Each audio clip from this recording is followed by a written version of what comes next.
Hey guys, what's going on? Today we're going to be doing a couple mods, or a mod with the FA5, and this is truly my first video on the channel, at least that I've done in a while. I've only posted a couple driving videos, but I'll kind of do a brief walk around of the FA5 and also 240 back here as a kind of an introduction to the channel. So here's the FA5. I just picked this car up not too long ago. It's got a full HFP kit, factory HFP. Hybrid racing shift knob and shifter. And if we look under the hood, it has a JDM K24A swap. Your basics, RBC, 50 degree VTC, Type S oil pump, hot air intake. That will eventually be changed out for a hybrid one. And then over here, this is more or less the project car of the channel. It's all original, 92 hatch.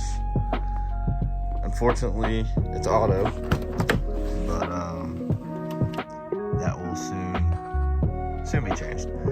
But this car was bone stock, and I mean, basically still is rust-free car, aside from where the wing was. So it's got rust holes in the hatch, unfortunately.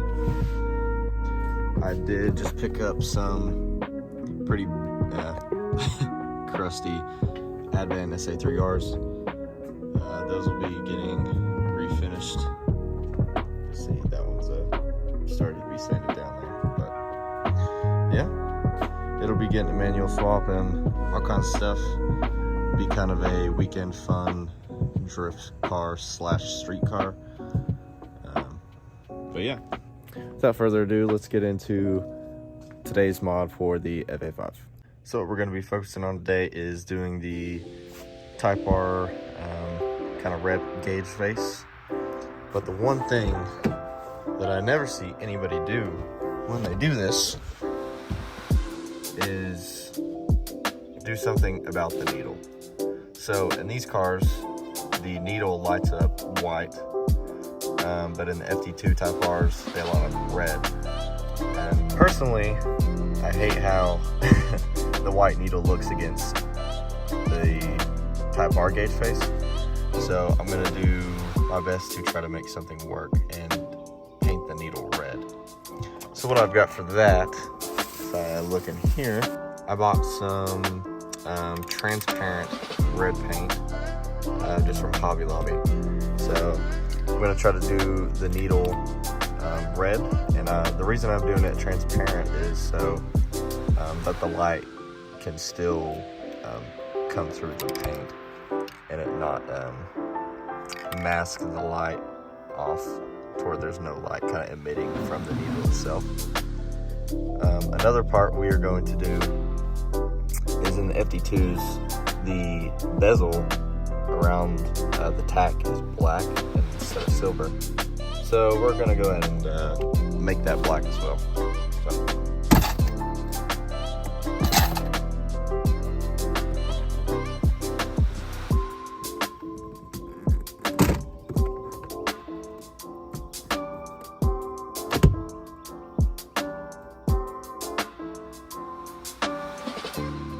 So next up, we got it all out.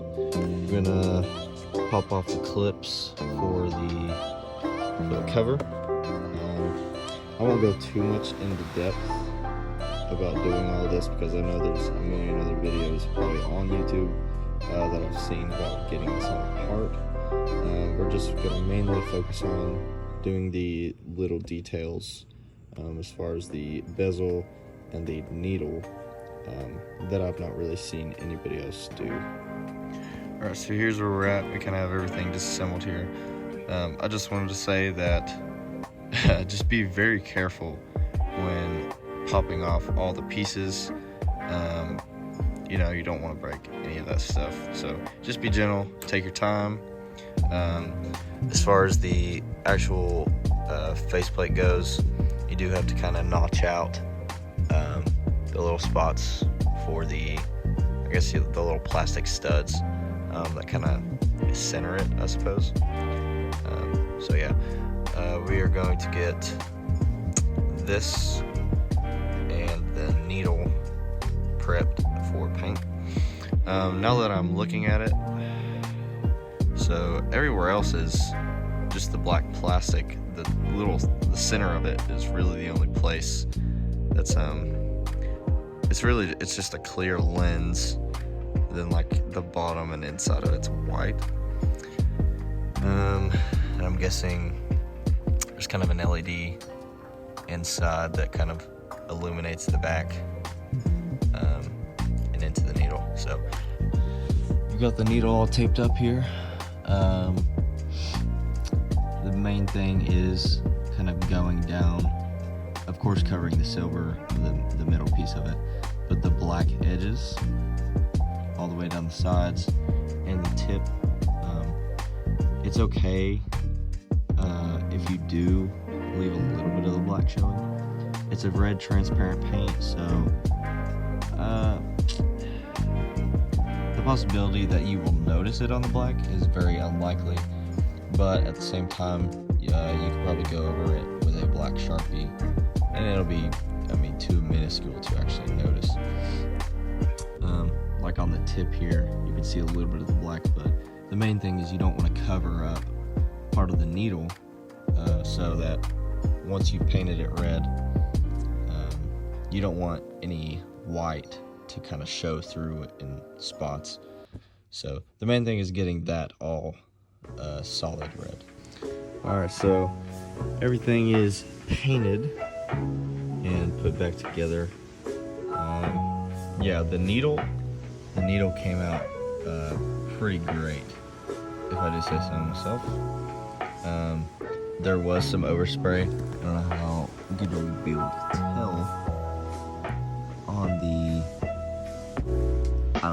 the edge of the black, but it's so, I don't know, you never really see that or notice. Man, I think it turned out pretty awesome. Really digging the black bezel with it as well. So I'm gonna get this all cleaned up, get the cover back on, throw it back in the car. I'll show you all what it looks like with the lights on and everything. Here's how it's looking, just with everything off. We'll grab the key here, see what the lights on.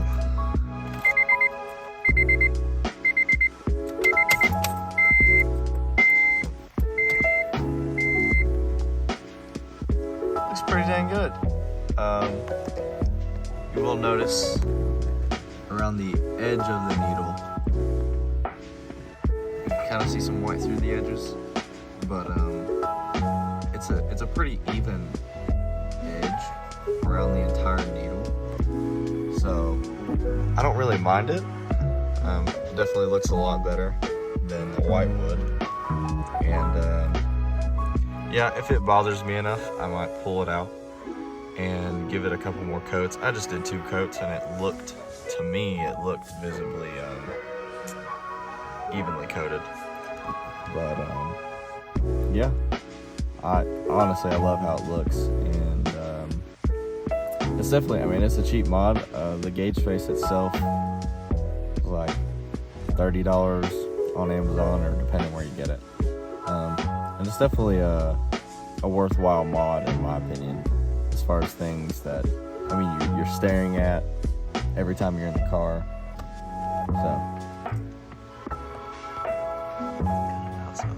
all together. Yeah, that wraps it up for this one today.